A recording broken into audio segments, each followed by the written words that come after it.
Hello friends, मैं अभी मौर्य आप लोगों का एक बार पुनः स्वागत करता हूं अपने इस YouTube फैमिली में।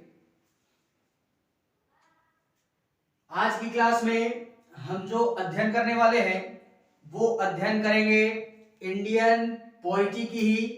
आज हमारी सेकंड क्लास होगी, ठीक है। तो इससे पहले की क्लास अर्थात जो भी हमारी फर्स्ट क्लास हुई थी उसको आप लोग पहले देख लीजिएगा एंड उसके पश्चात आकर के इस क्लास में विजिट कीजिएगा, ठीक है।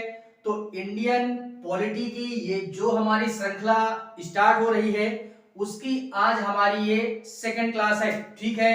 जिसमें हम यार बड़े ही बेहतरीन तरीके से उन सभी चैप्टर्स का अध्ययन करेंगे जो कि हमारे उद्देश्य से या हमारे पढ़ने के उद्देश्य से बेहद और बेहद आवश्यक है, ठीक है। तो फर्स्ट क्लास का लिंक आपको नीचे डिस्क्रिप्शन में मिल जाएगा। आप वहां से जाकर के सहजता पूर्वक पहले उस क्लास को अटेंड कर लीजिएगा एंड उसके बाद आकर के इस क्लास में विजिट कीजिएगा, ठीक है। बाकी आज जो हम अध्ययन करने वाले हैं वो उसी इंडियन पॉलिटी में ही हमारी जो सेकंड क्लास होगी, यानी सेकंड क्लास से तात्पर्य यह है कि ये हमारी फर्स्ट क्लास होगी, यानी आज से हम इसका शुभ आरंभ करते हैं पॉलिटी में ही, यानी जिसको हम लोग संवैधानिक विकास या जो नाम देते हैं भारत का संवैधानिक विकास, इसकी बात करेंगे, यानी इस चैप्टर का अध्ययन हम करेंगे। फिलहाल में अगर ये चैप्टर हमारा आज बेसिकली कंप्लीट हो जाता है तो बेटर है, नहीं होता तो एक क्लास और अटेंड करेंगे जिसमें यार इस चैप्टर को हम बड़े ही बेहतरीन तरीके से पढ़ने का प्रयास करेंगे, ठीक है। इस चैप्टर के माध्यम से यार ये अनुमानित हो गया होगा कि यहाँ पे आज हम पढ़ने क्या वाले हैं, भारत का संवैधानिक विकास या जिसको हम लोग ऐतिहासिक पृष्ठभूमि के नाम से भी जानते हैं कि हमारे जो मतलब संविधान का या इससे पहले का जो भी सारा सिस्टम होता है इंडिया के अंतर्गत वो क्या स्थितियां होती हैं जब मतलब हमारे जो भी सारे मतलब एक प्रकार से बोलना चाहे कि जो हमारे अंग्रेज थे या ईस्ट इंडिया कंपनी थी या जो कंपनी थी, जब हमारा संविधान नहीं बना था तो उसके पहले हमारा क्या कंडीशन होती है, या उन्हीं सारी चीजों का अध्ययन हम करेंगे इस चैप्टर के अंतर्गत कि जो भी हमारे अंग्रेज हैं या ईस्ट इंडिया कंपनी है वो किस प्रकार से इंडिया में आते हैं और स्थापित होते हैं और स्थापित होने के पश्चात में वो यहाँ पर कैसे अपने शासन व्यवस्था को स्थापित करते हैं जिससे कि इंडिया में उनका पूरा का पूरा प्रशासनिक ढांचा तैयार होता है और इस प्रशासनिक ढांचे के साथ साथ वो इंडिया पे अपना शासन या अपनी सत्ता को स्थापित कर पाते हैं, ठीक है। तो आज हम बड़े ही बेहतरीन तरीके से इस चैप्टर के माध्यम से यही पढ़ने वाले हैं कि जो भी हमारे अंग्रेजी हुकूमत है वो यार इंडिया में कैसे स्थापित होती है और कैसे वो आते हैं और अपनी सत्ता को स्थापित करते हैं, ठीक है। तो क्लास का भरपूर आनंद लेते हुए और मेरे साथ बने रहेंगे शुरू से लास्ट तक में, जिसमें हम सारी चीजों का गहनता से अध्ययन करेंगे, ठीक है। देखते हैं इसी में फिलहाल में इसमें हम लोग जो बात करने वाले हैं, पहले हम ये बात करते हैं कि जो भी हमारा यार हम लोग जानते हैं इस चैप्टर को हम लोग मॉडर्न हिस्ट्री में भी पढ़ेंगे, यानी आधुनिक भारत के इतिहास में भी हमको इस चैप्टर का अध्ययन करना है। तो फिलहाल में यहाँ अगर हम लोग इस चैप्टर का अध्ययन कर चुकेंगे तो वहां पे भी थोड़ा सा आसानी होगी पढ़ने में। तो इस कारणवश पूरी एकाग्रता के साथ में क्लास को देखिएगा और उसका अध्ययन कीजिएगा, ठीक है। देखते हैं इसी में यार इस समय जो हमारी स्थिति होती है, सर्वप्रथम हम लोग ये बात करते हैं कि 1600 ईस्वी में अर्थात 1600 ईस्वी का दौर चल रहा होता है, तब हम लोगों ने नाम सुना होगा महारानी एलिजाबेथ प्रथम का। ठीक है, महारानी एलिजाबेथ प्रथम के द्वारा क्या किया जाता है कि उनके द्वारा यानी ब्रिटेन से ही एक हमारी कंपनी जिसको हम लोग ईस्ट इंडिया कंपनी के नाम से भी जानते हैं, तो इन्होंने एक चार्टर के थ्रू या एक अधिकार पत्र के थ्रू या एक प्रकार से बोले तो उस कंपनी को एक अधिकार पत्र दिया गया महारानी एलिजाबेथ के द्वारा कि आप मतलब पूर्वी क्षेत्र में जाकर के या भारत में जाकर के क्या कीजिए, व्यापार कीजिए ब्रिटेन की तरफ से। तो ये थोड़ा सा घोषणा पत्र दी गई किसको, कंपनी को जिसको हम लोग ईस्ट इंडिया कंपनी के नाम से जानते हैं। ठीक है, तो वो जो कंपनी होती है वो क्या होती है कि महारानी एलिजाबेथ के घोषणा पत्र के द्वारा या दिए गए एक चार्टर के द्वारा वो यहाँ पे पूर्वी क्षेत्र में अर्थात भारतीय क्षेत्र में आकर के व्यापार करने के उद्देश्य से आती है सर्वप्रथम ईस्ट इंडिया कंपनी। ठीक है, ब्रिटेन की तरफ से। और धीरे धीरे ये व्यापार करते करते जैसे ही समय बीतता जाता है ये यहाँ पे इंडिया में आकर के व्यापार तो करते ही है और व्यापार करने के पश्चात में धीरे धीरे ये यहाँ की प्रशासनिक व्यवस्था को क्या करने लगते हैं, सुचारू रूप से चलाने लगते हैं। ठीक है, और फिलहाल में पहले ही आते हैं व्यापार करने के उद्देश्य से, लेकिन धीरे धीरे जब इंडिया की सारी स्थितियों को ये समझ चुके होते हैं तो ये क्या करते हैं कि अपनी एक स्वयं की सत्ता स्थापित करने का प्रयास करते हैं या ऐसा ये करना चाहते हैं और ऐसा करने में ये सक्षम भी होते हैं। ठीक है, और फिलहाल में जब ये प्लासी का युद्ध, बक्सर का युद्ध जीत जाते हैं तब यार इनकी पूर्ण रूप से यहाँ पे एक प्रकार से बोले तो सत्ता स्थापित हो जाती है इंडिया के अंतर्गत। ठीक है, तो एक प्रकार से यही बोलना चाहेंगे कि जो हमारी ईस्ट इंडिया कंपनी है ये आती है व्यापार करने के उद्देश्य से, लेकिन व्यापार करते करते ये जब यहाँ का सारा माहौल समझ चुकी होती है ईस्ट इंडिया कंपनी अर्थात अंग्रेज लोग, तो ये क्या करते हैं अपना एक स्वयं का प्रशासनिक ढांचा तैयार करते हैं जिसके माध्यम से यहाँ पे अर्थात इंडिया में अपनी प्रशासनिक सत्ता को धीरे धीरे क्या करते हैं, स्थापित करते हैं। और इसी क्रम में यहाँ से यार हम लोग जानते हैं कि भारत जैसा धनाढ्य प्रदेश उस समय यहाँ पे मतलब ऐशो आराम की सारी चीजें, धन दौलत की कोई कमी नहीं थी, जिस कारणवश ये जो ईस्ट इंडिया कंपनी है अर्थात ये जो अंग्रेज होते हैं ये क्या करते हैं कि ये सारी चीजें जान चुके होते हैं कि भारत जैसा धनाढ्य प्रदेश इसको लूटना हमारे लिए क्या होगा, लाभदायक होगा।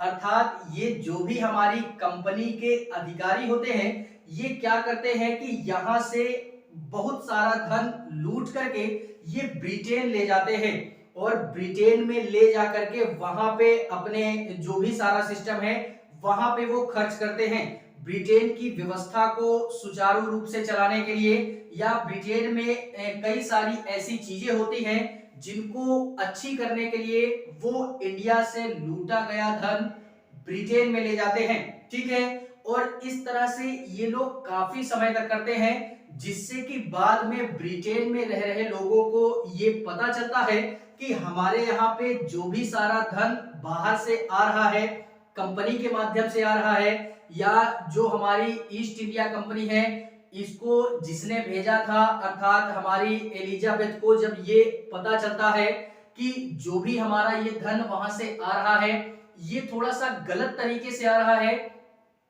तो क्या करते हैं वहां के लोग अर्थात ब्रिटेन के लोग क्या करते हैं वो यहाँ के कंपनी के अधिकारियों को थोड़ा सा नीची नजर से देखने लगते हैं अर्थात हेय दृष्टि से देखने लगते हैं। तो जिससे यार ये होता है कि वहां के लोगों का ये मानना था कि आप यार मतलब आपको हमने भेजा था व्यापार करने के उद्देश्य से और आप उसी देश को लूट रहे हो जहां आप व्यापार कर रहे हो।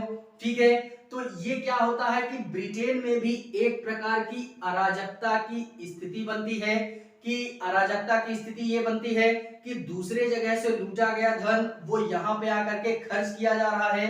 तो लोग थोड़ा सा खुश नहीं होते हैं ब्रिटेन के, और वहां की जो महारानी एलिजाबेथ थी वो भी थोड़ा सा नाखुश होती हैं, क्योंकि हमने भेजा व्यापार करने के लिए और आपने वहां पे अपनी प्रशासनिक सत्ता को स्थापित किया और काफी सारा सिस्टम कर दिया।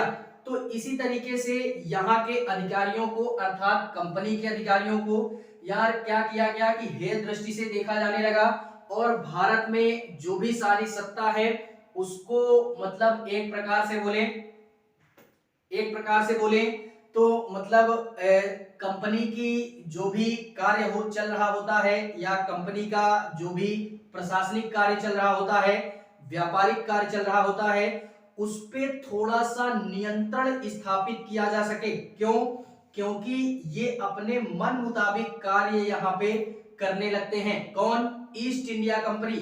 ये आती तो घोषणा पत्र के द्वारा है कि भेजा था ब्रिटेन की महारानी ने, तो ये ब्रिटेन की महारानी के विरुद्ध यहाँ पे कार्य करने लगते हैं, यानी अपने मन मुताबिक भारत में शासन करने लगते हैं, व्यापार करने लगते हैं। इन्हीं सारी चीजों को देखते हुए ब्रिटेन की जो महारानी है उन्होंने इस कंपनी पे सत्ता को स्थापित करने के लिए या कुछ लगाम लगाया जा सके। क्यों? क्योंकि यार भेजा हमने है तो आप हमारे मन मुताबिक कार्य करो, ना कि अपने मन मुताबिक कार्य करो, ठीक है? क्योंकि हमने भेजा आपको व्यापार करने के लिए तो आप व्यापार करो। तो ऐसा कंपनी नहीं करती है, अपने मन मुताबिक कार्य करती है इंडिया में, जिससे कि ये महारानी जी को थोड़ा सा खराब लगता है।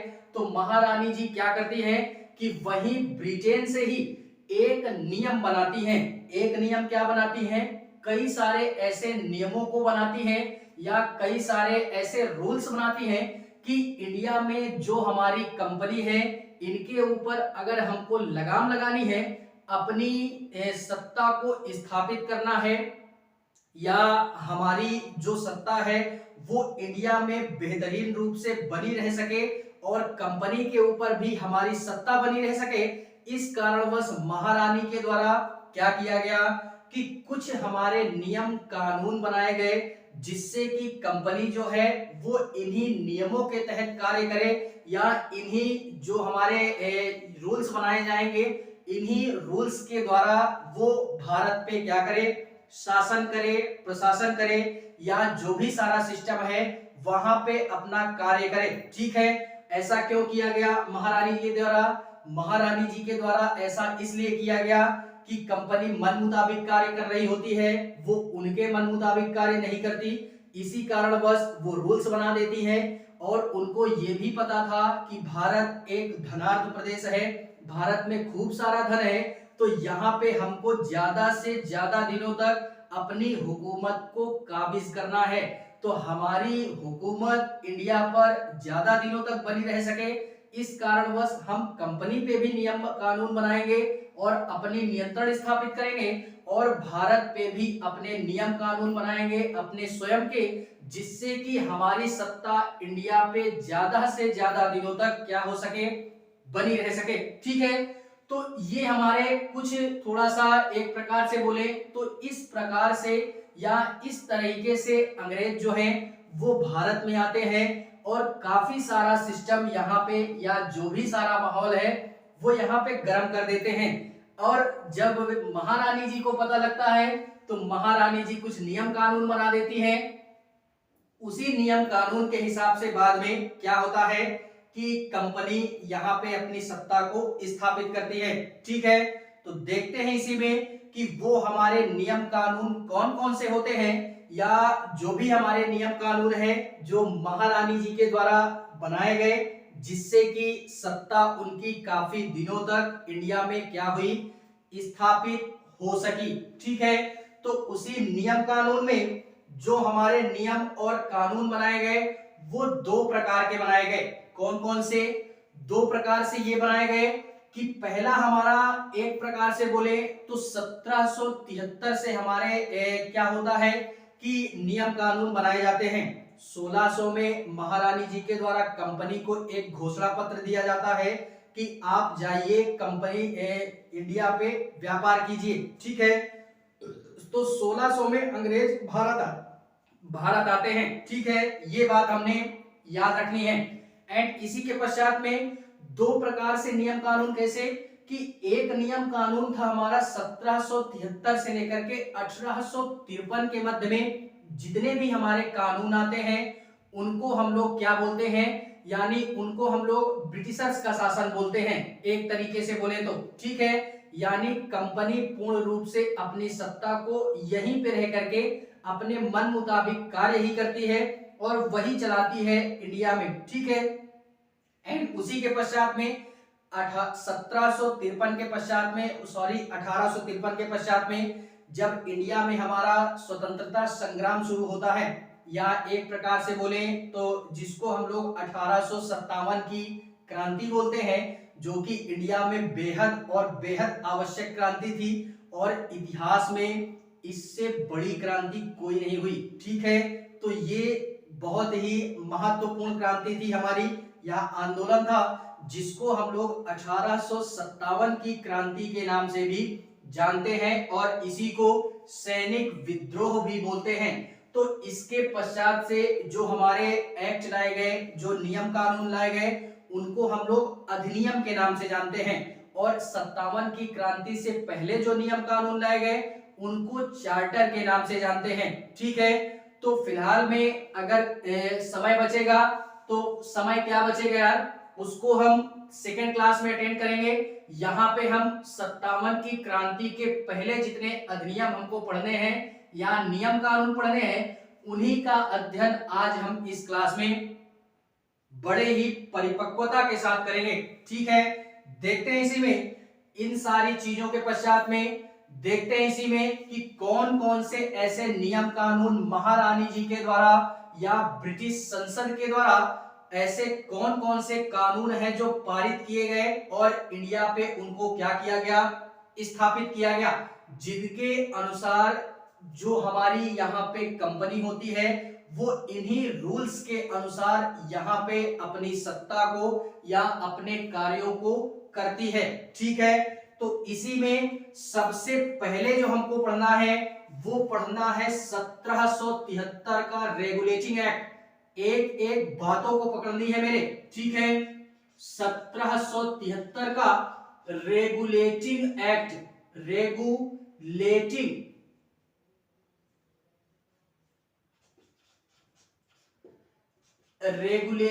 एक्ट की बात करेंगे। एंड इसी के पश्चात में 1773 के पश्चात में 1784 का Pitt's India act, Pitt's India act की भी बात करेंगे। एंड इसी के पश्चात में 1786 का संशोधन अधिनियम, संशोधन अधिनियम की बात करेंगे, संशोधन अधिनियम की बात करेंगे। एंड इसी के पश्चात में 1793 का हमारा चार्टर एक्ट, इसकी भी बात करेंगे, चार्टर एक्ट इसकी भी बात करेंगे। एंड इसी के पश्चात में 1793 के पश्चात में 1813 का चार्टर एक्ट, इसकी भी बात करेंगे। एंड इसी के पश्चात में 1833 का चार्टर एक्ट, इसकी भी बात करेंगे। एंड जो हमने लास्ट अध्ययन करना है वो 1853 का चार्टर एक्ट की बात करेंगे।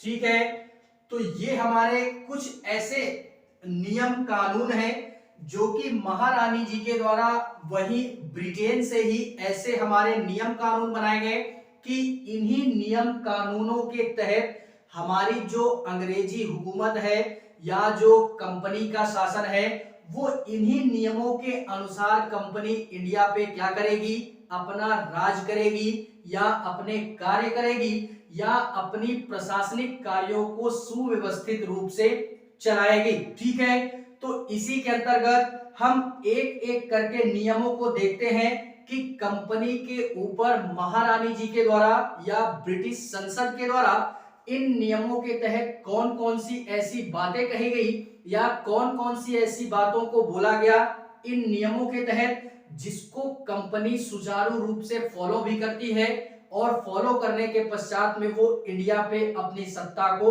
स्थापित करती है या अपने कार्यों को करती है। ठीक है, सर्वप्रथम बात करते हैं 1773 का रेगुलेटिंग एक्ट। ये क्या होता है? तो 1773 का ये जो रेगुलेटिंग एक्ट था, ये महारानी जी के द्वारा या एक प्रकार से बोले ब्रिटिश संसद के द्वारा एक हमारा ये कानून लाया गया। वही ब्रिटेन में ही संसद में एक कानून पारित किया गया। क्या पारित किया गया कि 1773 में ये आता है और इसको रेगुलेटिंग एक्ट का नाम देते हैं। ठीक है, और इसमें ये बोला गया कि सर्वप्रथम कंपनी के कार्यों पर नियंत्रण स्थापित करने का प्रथम प्रयास किया गया इस एक्ट के द्वारा। यानी क्या बोला गया, इसको मेटते हैं पहले, उसके बाद नहीं इसी में देखते हैं। क्या बोला गया कि कंपनी पर नियंत्रण स्थापित करने के लिए ब्रिटिश संसद के द्वारा सर्वप्रथम पहला प्रयास यही था। पहला प्रयास किया गया किसके द्वारा? ब्रिटिश संसद के द्वारा कंपनी पर नियंत्रण स्थापित करने के लिए प्रथम प्रयास किस एक्ट के द्वारा किया गया? 1773 के रेगुलेटिंग एक्ट के द्वारा।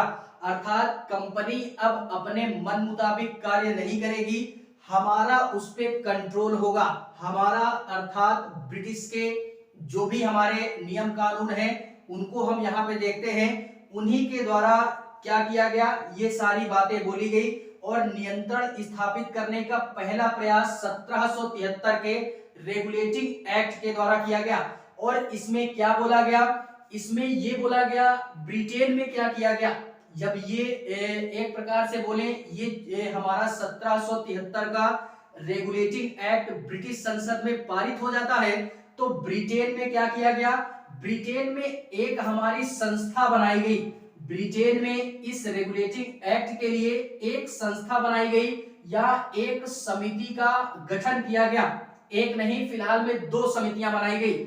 याद रखना है, 2 समितियां बनाई गई। कहां पे? ब्रिटेन में 2 समितियां बनाई गई, जिसको हम लोग कोर्ट ऑफ डायरेक्टर्स के नाम से जानते हैं। कोर्ट ऑफ डायरेक्टर्स एंड दूसरे को हम लोग कोर्ट ऑफ प्रोपराइटर्स के नाम से जानते हैं। कोर्ट ऑफ प्रोपराइटर्स के नाम से जानते हैं। तो ये 2 हमारी समितियां बनाई गई ब्रिटेन में ही संसद में। ठीक है, जिसके माध्यम से ये बोला गया कि ये जो हमारी 2 संस्थाएं बनाई गई ब्रिटेन में, इसमें यार ये कोर्ट ऑफ डायरेक्टर्स जो होता है, इसको हम लोग निवेशकों का समूह भी बोल सकते हैं। निवेशकों का समूह से तात्पर्य ये है कि जो हमारी इंडिया में कंपनी अपना कार्य कर रही है, उसके द्वारा या इसी कंपनी के सदस्यों द्वारा ही इन डायरेक्टर्स का चयन किया जाता है और इन्हीं डायरेक्टर्स के माध्यम से कंपनी को क्या किया गया, यानी कंपनी अपना कार्य करती थी, एक प्रकार से यही बोल सकते हैं। ठीक है, एंड इसी के पश्चात में ये कोर्ट ऑफ प्रोपराइटर्स जो होते हैं, इस समिति में 24 सदस्य थे। इस समिति में 24 सदस्य थे। ये ब्रिटेन की स्थिति की बात मैं बोल रहा हूं। ठीक है, कि जब ये रेगुलेटिंग एक्ट आता है तो ब्रिटेन में ये सारी घटनाएं हमारी होती हैं। इसमें 24 सदस्य होते हैं, जिसमें से इसी 24 सदस्यों में एक हमारा अध्यक्ष होता है, एक उपाध्यक्ष होता है और इसी अध्यक्ष के माध्यम से जो हमारी कंपनी इंडिया में अपना कार्य कर रही होती है या अपना जो प्रशासनिक कार्य कर रही होती है, उस अध्यक्ष के माध्यम से पूर्ण रूप से नियंत्रण स्थापित किया जाने लगा। किसके द्वारा? कोर्ट ऑफ प्रोपराइटर्स के अध्यक्ष के द्वारा कंपनी पर पूर्ण रूप से नियंत्रण स्थापित किया जाने लगा। कहां से? वही ब्रिटेन से ही। ठीक है, अब जो मतलब कंपनी कार्य करेगी वो उसी अध्यक्ष के इशारे पे कार्य करेगी इंडिया में। ठीक है, तो तो एक प्रकार से ये बोला जा सकता है कि जो हमारी कंपनी है इसका सबसे बड़ा कार्यकारी जो अधिकारी होगा या सबसे बड़ा जो हेड होगा वो हमारा क्या होगा, कोर्ट ऑफ प्रोप्राइटर्स का अध्यक्ष होगा। ठीक है, इसी के इशारे पे अब इंडिया में कंपनी क्या करेगी, अपना कार्य करेगी। ठीक है, तो इसको हमने याद रखना है, कोर्ट ऑफ डायरेक्टर्स और कोर्ट ऑफ प्रोप्राइटर्स। अब यार जब ये रेगुलेटिंग एक्ट आता है इंडिया ब्रिटेन में ये दो कंडीशनें होती हैं। अब इंडिया में क्या परिवर्तन होते हैं, जब ये सारा सिस्टम ये नियम कानून आ गया तो इंडिया में क्या परिवर्तन होता है, ये तो थी ब्रिटेन की बात में, बात करते हैं इंडिया में क्या परिवर्तन होता है। तो इंडिया में जो परिवर्तन होता है, इंडिया में जो परिवर्तन होता है उसको देखते हैं। भारत के अंतर्गत परिवर्तन ये होता है कि इससे पहले जब ये रेगुलेटिंग एक्ट नहीं आया था तो यहाँ पे क्या होता है कि तीन हमारे प्रेसिडेंसी क्षेत्र थे। कौन कौन से, बंगाल, मद्रास और मुंबई, ये हमारे तीन प्रेसिडेंसी क्षेत्र होते हैं, जिसमें से क्या होता है कि इसमें अलग अलग गवर्नरों को चुना जाता था। यानी ब्रिटेन के जो भी हमारे लोग थे, हेड थे, उनके द्वारा जब यहाँ पे कंपनी आती है तो इन्हीं तीनों जगहों पर सर्वप्रथम वो अपनी कंपनियों को स्थापित करते हैं। इसी कारणवश क्या होता है कि ये बोला गया कि तीन प्रेसिडेंसी क्षेत्र थे, बंगाल, मद्रास और मुंबई। ठीक है, तो बंगाल में एक गवर्नर, तीनों जगह के गवर्नर अलग अलग होते थे। इस एक्ट के पहले बंगाल का गवर्नर अलग, मुंबई का गवर्नर अलग और इसके पश्चात में मद्रास का गवर्नर वो भी अलग। लेकिन जैसे ही ये एक्ट आता है तो इनके जो गवर्नर होते हैं वो बंगाल के गवर्नर के अधीन कर दिए जाते हैं।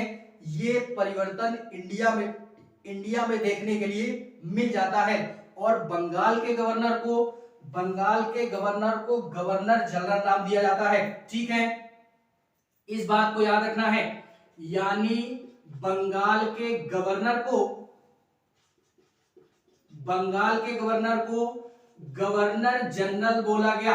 इससे पहले केवल गवर्नर बोलते थे, लेकिन जैसे ही ये एक्ट आता है तो इंडिया के अंतर्गत बंगाल में जो गवर्नर था उसको गवर्नर जनरल नाम दिया गया और इसी के अधीन कर दिया गया हमारे मुंबई के गवर्नर एंड मुंबई के पश्चात में जो भी हमारे मद्रास के गवर्नर थे, इन दोनों को बंगाल के गवर्नर जनरल के अधीन कर दिया गया।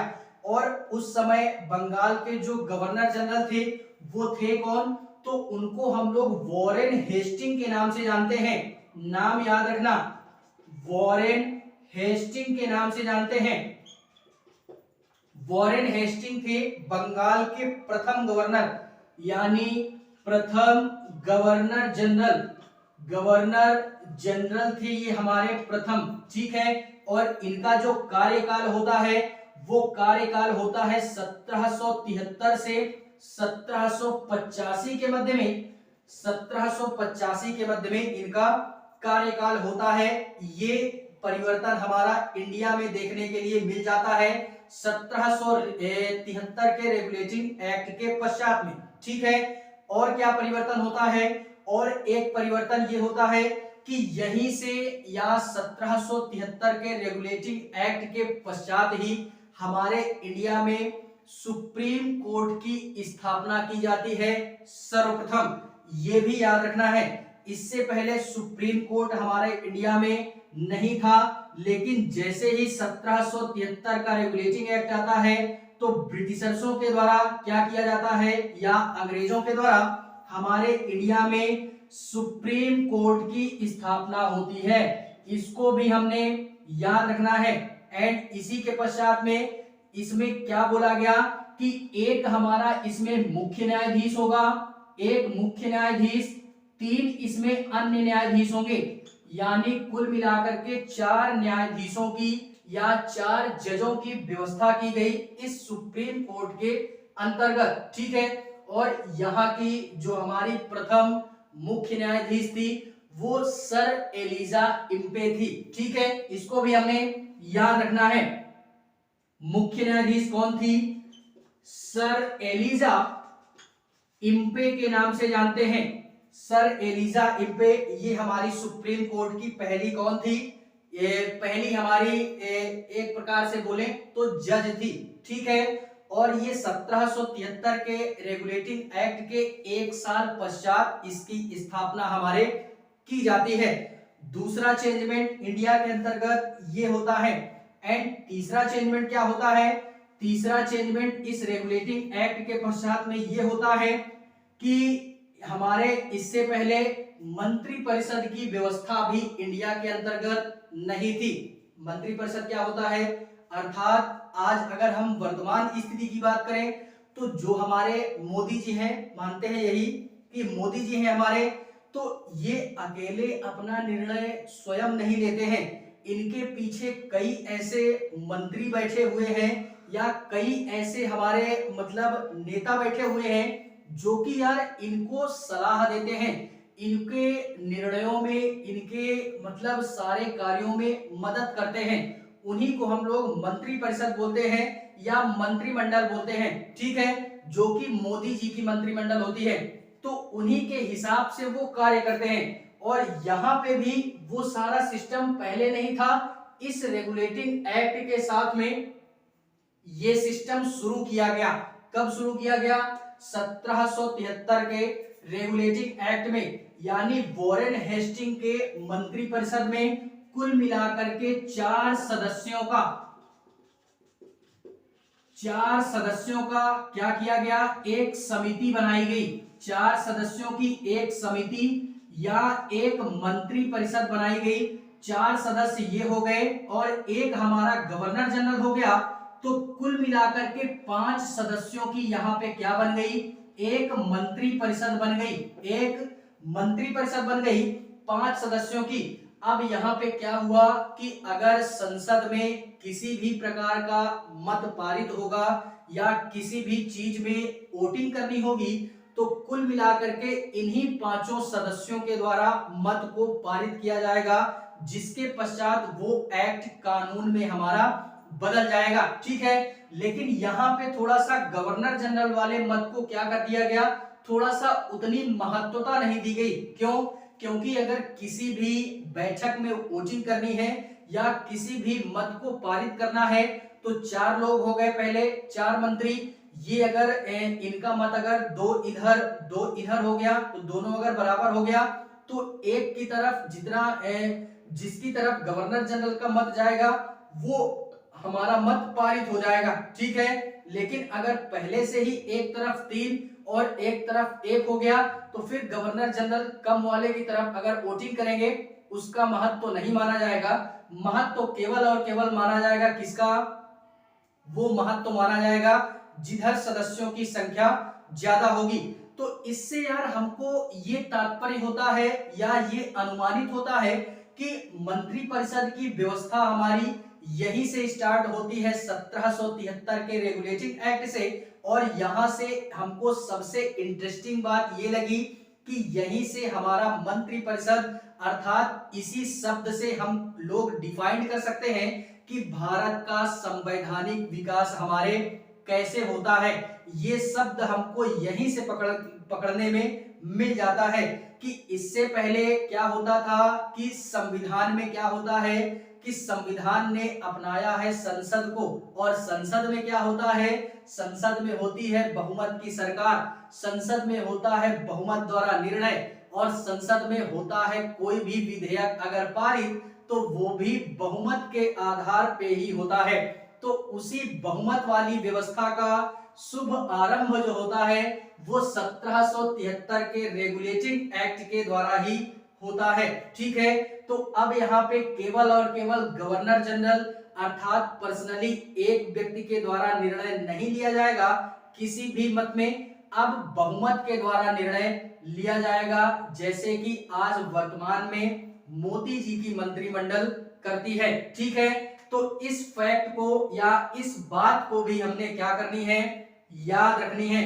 तो ये सारे चेंजमेंट इंडिया के अंतर्गत होते हैं इस 1773 के रेगुलेटिंग एक्ट के पश्चात में, और ब्रिटेन में हमारे ये सारे बदलाव देखने के लिए मिल जाते हैं। ठीक है, बात करते हैं, इसको फिलहाल में याद रखना है हमने। ठीक है, बात करते हैं 1784 का पीट्स इंडिया एक्ट, यानी इस एक्ट के द्वारा या इस नियम के द्वारा कौन कौन सी ऐसी बातें बोली गई जिसपे कंपनी पर पूर्ण नियंत्रण स्थापित किया गया और ब्रिटेन से कुछ ऐसे नियम कानून बनाए गए जो कि यहाँ पे जो हमारी अंग्रेजी हुकूमत थी या जो भी हमारे ब्रिटिशर्स हैं वो इस एक्ट के माध्यम से कार्य करने लगते हैं, जिससे कि अंग्रेजी हुकूमत ज्यादा दिनों तक इंडिया पे स्थापित बनी रह सकी। ठीक है, बात करते हैं 1784 का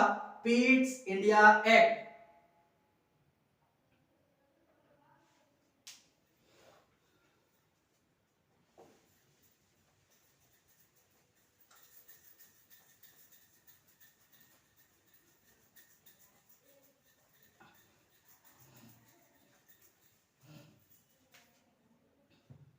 देखते हैं इसी में, इसमें क्या बोला गया, पीट्स इंडिया एक्ट में क्या बोला गया कि ये जो पीट्स इंडिया एक्ट था ये भी यार सेम ही है, कोई ज्यादा परिवर्तन वाली बात नहीं है। ठीक है, तो ये इसमें थोड़ा सा क्या किया गया कि नियंत्रण थोड़ा सा और ज्यादा मतलब कड़ा कानून कर दिया गया। 1773 का रेगुलेटिंग एक्ट जो भी था ये सेम उसी प्रकार का होता है, केवल इसमें कुछ नियम और कानूनों को और कड़ी कड़ाई से पालन करने के लिए बोल दिया जाता है। जैसे जैसे ये बोला गया कि इस पीट्स इंडिया एक्ट के अंतर्गत नियंत्रण और ज्यादा स्थापित करने का प्रयास किया गया और वहां पे हमारे क्या किया गया था कि 2 समितियों का गठन किया गया था। यहाँ पे एक नई समिति और बनाई गई। क्या बनाई गई?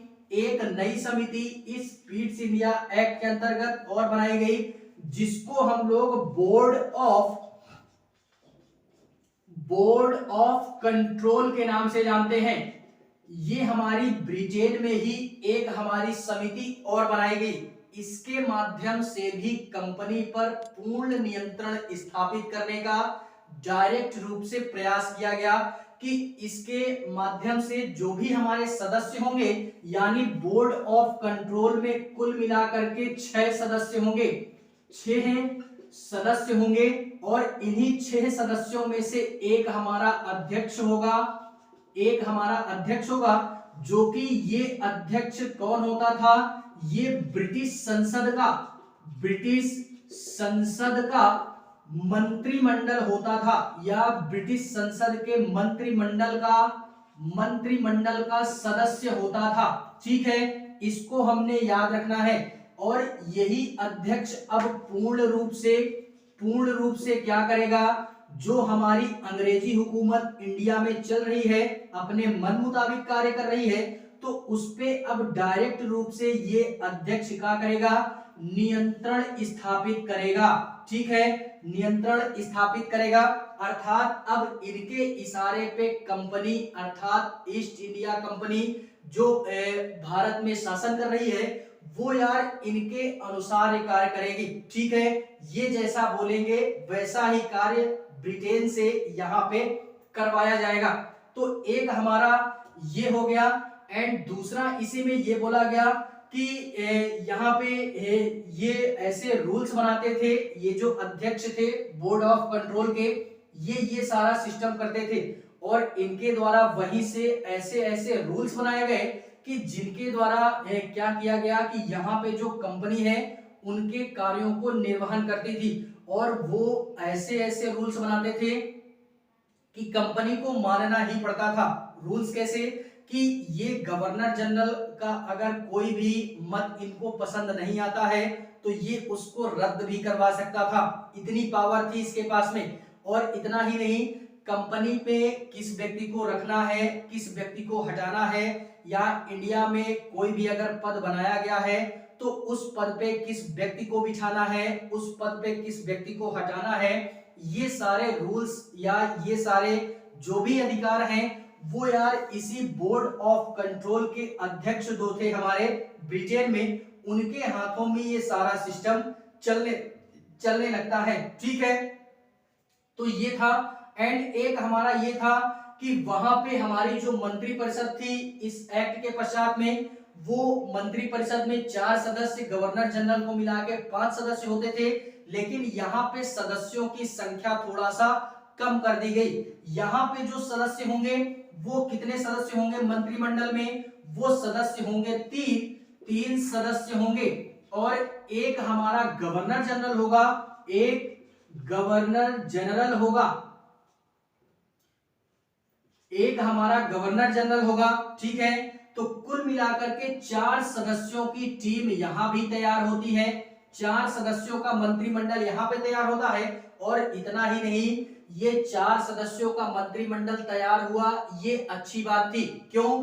क्योंकि 3 सदस्य ये हो गए, अगर कोई भी मत पारित करना होगा या किसी भी बैठक में कोई नियम कानून पारित करना होगा और वहां पे अगर वोटिंग करनी होगी, तो इन 3 सदस्यों में से जिस भी तरफ गवर्नर जनरल का मत चला जाएगा वो हमारा मत पारित हो जाएगा।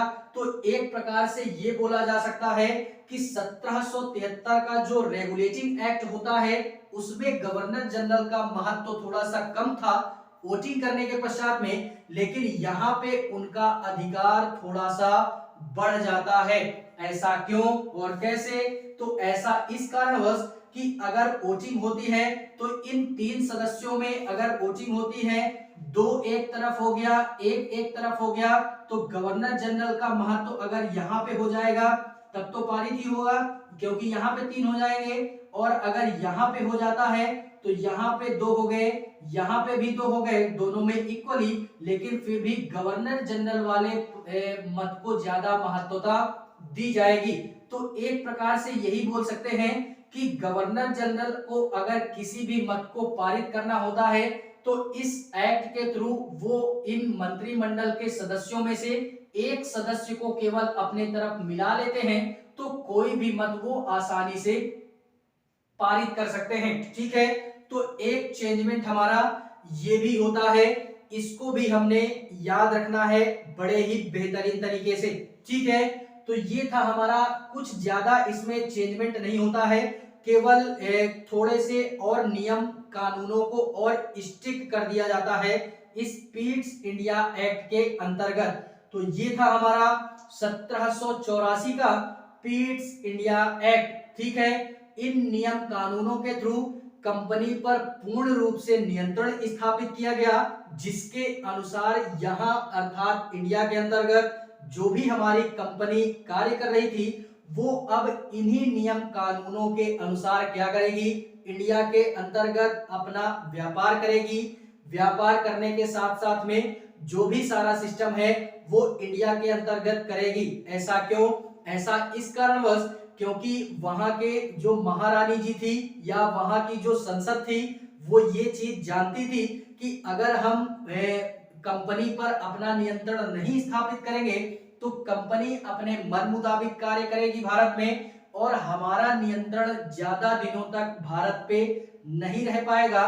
तो इस कारणवश बेटर यही है कि अगर भारत जैसे धनाढ्य प्रदेश में अगर हमको राज करना है तो या ज्यादा से ज्यादा दिनों तक अपना नियंत्रण स्थापित करना है, तो क्यों ना हम कंपनी पे अपना नियंत्रण स्थापित करें, उनके ऊपर कुछ नियम और कानूनों को बनाया जाए जिससे कि वो मतलब एक हद में रह करके क्या कर सके, व्यापार कर सके या अपने कार्यों को कर सके, जिससे कि हमारा नियंत्रण भारत पे ज्यादा से ज्यादा दिनों तक स्थापित रह पाएगा। ठीक है, ये था 1784 का पीट्स इंडिया एक्ट। बात करते हैं 1786 का संशोधन अधिनियम। देखते हैं इसके अंतर्गत क्या क्या सारी चीजें होती हैं।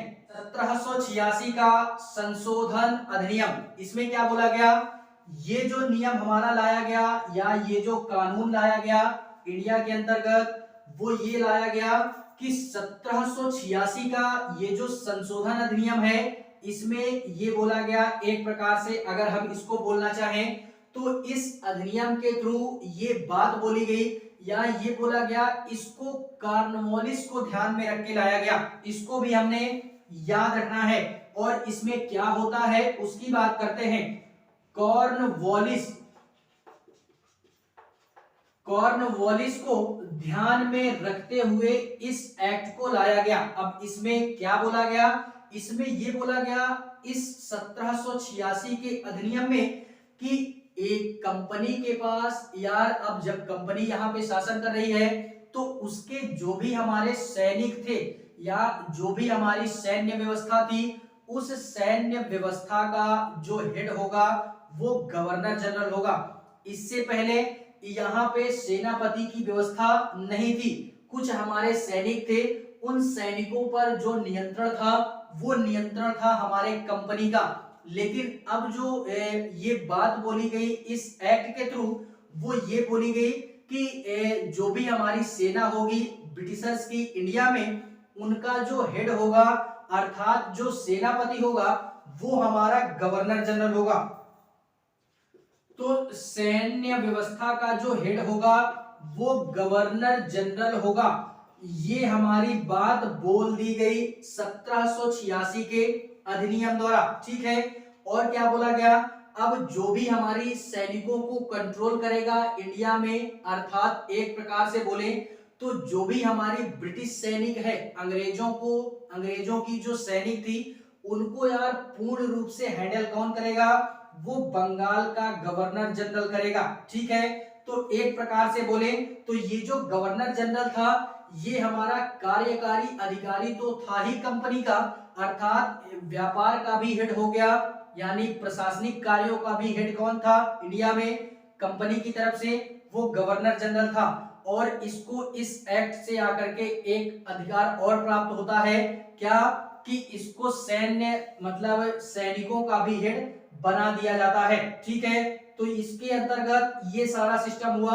और एक सिस्टम ये हो जाता है कि गवर्नर जनरल के महत्व को थोड़ा सा अधिकार यहाँ पे और मिल जाता है, क्या कि अभी तक इनके पास ये मत नहीं था, ये जिस भी तरफ वोटिंग कर देते थे उधर थोड़ा सा महत्व ज्यादा हो जाता था। लेकिन अब इनको यहाँ पे एक अधिकार ये दिया गया कि आपको अगर किसी भी प्रकार का, यानी इस एक्ट के थ्रू ब्रिटिश संसद ने ये बोला कि आपको हम ये अधिकार देते हैं कि आप अगर इंडिया में किसी भी प्रकार का मत कोई पारित होता है या किसी भी मत में अगर वोटिंग करनी होती है और वो वोटिंग हो जाती है, बहुमत पास होता है, आपको अगर पसंद आता है तभी उस मत को पारित कर सकते हैं आप, अन्यथा आपको अगर कोई भी मत मतलब पसंद नहीं आता, आप अगर नहीं चाहते हैं तो वो मत इंडिया के अंतर्गत पारित नहीं होगा, ठीक है। तो ये व्यवस्था भी 1786 के संशोधन अधिनियम के अंतर्गत किसके द्वारा की गई, ये गवर्नर जनरल को ये महत्व क्या किया गया, दे दिया गया, ठीक है। तो 3 से 4 नियम या 3 से 4 बातों का ध्यान हमको 1786 के संशोधन अधिनियम से भी क्या करना है, याद रखना है। बात करते हैं 1793 का चार्टर एक्ट। इसमें क्या होता है, 1793 के चार्टर एक्ट में ये बोला गया कि इससे पहले महारानी एलिजाबेथ के द्वारा यार कंपनी को जो भेजा गया था वो व्यापार करने के उद्देश्य से भेजा गया था, लेकिन कंपनी यहाँ पे प्रशासनिक कार्य भी चलाने लगती है और महज महारानी जी के द्वारा केवल 15 वर्षों के लिए ही कंपनी को भेजा गया था कि इस कंपनी को 15 वर्षों के लिए इंडिया के अंतर्गत भेजा जाए वहां पे वो व्यापार करने के लिए, ठीक है। लेकिन इस 1793 के चार्टर एक्ट के द्वारा ये बोला गया कि कंपनी के शासनकाल को 20 वर्षों के लिए और बढ़ा दिया गया इस एक्ट के द्वारा, यानी अभी तक केवल 15 वर्षों की मान्यता प्राप्त थी, लेकिन अब 20 वर्ष और बढ़ा दिया गया, यानी ब्रिटेन से ही ये कार्य कर दिया गया कि 20 वर्ष कंपनी अब इंडिया पे और अधिक शासन कर सकती है या और अधिक व्यापार कर सकती है। और इसी तरीके आगे जो भी एक्ट आते गए उनमें 20-20 वर्षों को बढ़ाया गया, यानी 20 वर्ष इस शासन काल में बढ़ाया गया, 20 वर्ष आगे चल के फिर से बढ़ाया गया। जब इसी तरीके ये 20 वर्ष कंप्लीट हो जाता है तो फिर ब्रिटेन से ये बोल दिया जाता है कि आप 20 वर्ष और भारत पे शासन कीजिए या व्यापार कीजिए। तो फिर 20 वर्ष बढ़ाया गया। फिर उसके बाद जब 20 वर्ष कंप्लीट हो गया तो फिर ब्रिटेन से ये बोला गया कि 20 वर्ष हम आपकी अवधि को और बढ़ाते हैं। इस तरह के करके कुल मिलाकर के अंग्रेजों ने 200 से 250 साल तक भारत पे क्या किया, शासन किया। ठीक है, इसी तरीके 20-20 वर्ष बढ़ा करके तो इस 1793 के चार्टर एक्ट में 20 वर्ष की अवधि बढ़ा दी गई। और क्या बोला गया, और ये बोला गया कि जो भी हमारा सिस्टम है यानी बंगाल का जो गवर्नर जनरल था उसको एक अधिकार यहाँ पे और मिला, क्या कि मुंबई और मद्रास के जो भी हमारे गवर्नर थे उनको तो पहले ही अधीन कर दिया गया।